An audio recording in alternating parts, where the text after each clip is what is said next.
Good morning, children. Welcome to the class of English language. Today, we are going to discuss the synthesis of simple, compound, and complex sentences. Now, let's take up the first sentence, that is simple sentence.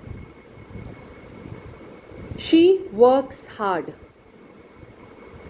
In this sentence, you have a subject and a predicate. She is the subject and works hard is the predicate.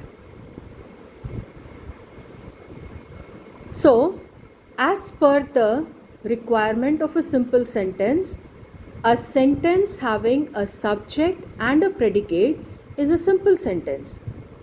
Another important thing that you have to keep in mind is it should have a finite verb. So, works is a finite verb, which indicates that she is working hard. Okay? There are certain rules.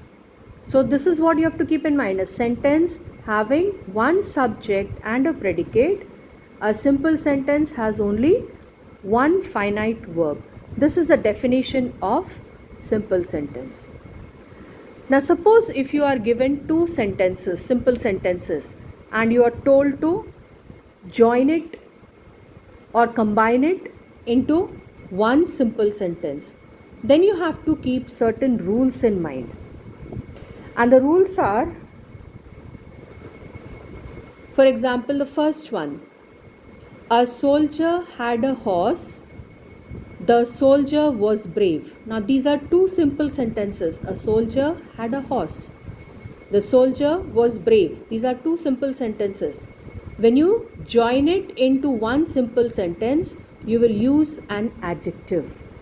So, the sentence becomes a brave soldier had a horse. Brave is used here as an adjective because it describes the soldier. Okay, so first rule for joining two simple sentences into one is that you have to use an adjective. Use an adjective to join two simple sentences. Now let's take another example. The train was crowded, that is unusual. When you join these two simple sentences, you can join it by using an adverb. So it becomes the train was crowded unusually. So unusually is an adverb over here. This is how you will join the two simple sentences and form one simple sentence. Next example. She works hard. She wants to succeed. So, when you transform this, you can use an infinitive. You can also use an infinitive. So, it becomes she works hard to succeed. So, to is the infinitive used here for joining two simple sentences into one. Another example. Turn to the right, you will find the bank. You can also join these two simple sentences into one by using a participle. Turning to the right, you will find the bank. So, turning is used here as a participle. Next, he is poor, he is honest. Now, this sentence you can join by using a preposition with a noun or a gerund. Now, when you change this sentence, it becomes in spite of being poor, he is honest. So, you are using of as the, in spite of as the preposition here. Okay, you are using this as the preposition with a noun. Who is poor? It refers here to he. Okay. These are the rules. These are the rules that you have to keep in mind for joining two simple sentences into one. First one is by using an adjective, second one is by using an adverb, third is using an infinitive, and fourth is using a preposition with a noun or a gerund. Now let's take up compound sentences. Okay? Now, when two simple sentences can be combined by using coordinating conjunctions, okay, you can frame a compound sentence by using coordinating conjunctions. Now, coordinating conjunctions are of four types. One is cumulative, other one is adversative, third is alternative, and fourth one is elative. Cumulative conjunctions, for examples, they are and, both and, not only but also, not less than, as well as. So cumulative conjunctions, they are used to add one statement to another. They are used to add one statement to another. Okay? Next you have adversative conjunction. Adversative conjunctions means to express the contrast between two statements, and the conjunctions that can be used are but, still, yet, nevertheless, however. These are the conjunctions that you can use to express the contrast. Third is alternative. Alternative is suggesting a choice between two statements or sentences. For example, you can use or, either or, neither nor. Okay? Work hard or you will fail. So contrast is there. Or choice between two statements is there. Either you work hard or you will fail. The choice is there. Elative conjunctions. These are used for joining sentences in which one statement is inferred from the other. So, for examples, therefore, so, and for. Okay?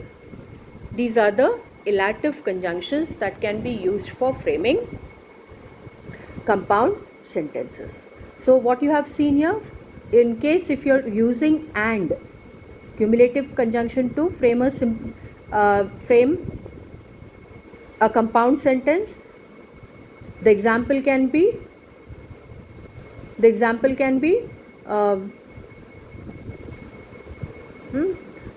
work hard and you will get the success. Work hard and you will get the success. Suppose if you are using adversative conjunction, you can frame a sentence. You can also frame a sentence, he worked hard yet he did not get success. Okay? Contrast. Alternative conjunctions, example can be either you work hard or you will not succeed. And the last one is elative conjunctions. Okay? Now let's take up complex sentences.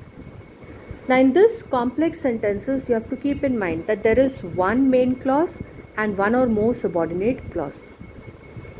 For example, you will pass if you work hard.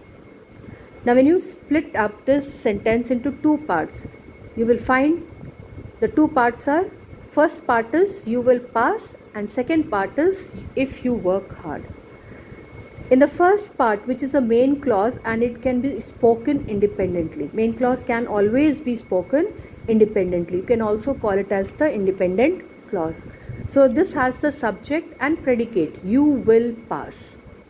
Subject and predicate, which is a requirement of an independent clause. What is a clause?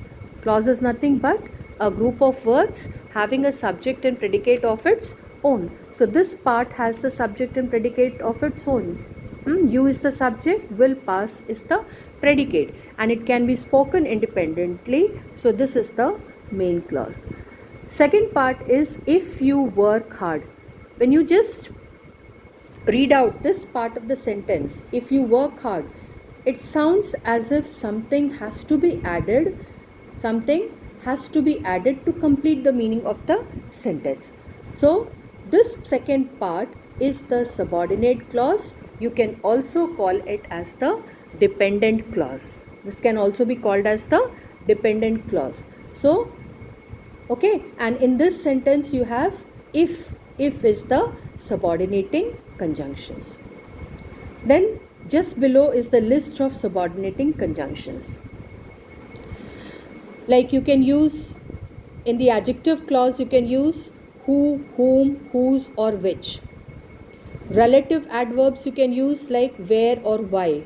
For example, my aunt met her niece who is now a teacher.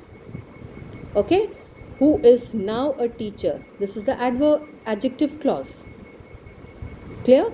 This is the adjective clause, and who is the subordinating conjunction used here in the sentence. Then you have a list of other subordinating conjunctions, that is if, since, because, unless, when, whose, while, though, as, until, before, that. These are the conjunctions that you can use in the adverb clause. For example, when the bell rang, the class began. So in this what do you find here? When the bell rang, this is the subordinating clause. When the bell rang is the subordinating clause.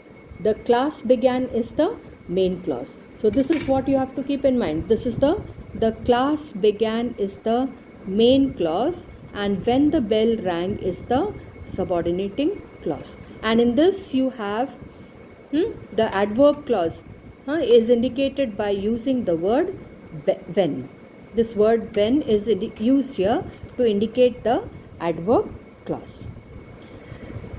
Okay, then last one that you have to keep in mind, clause that does the work of a noun, that is the noun clause.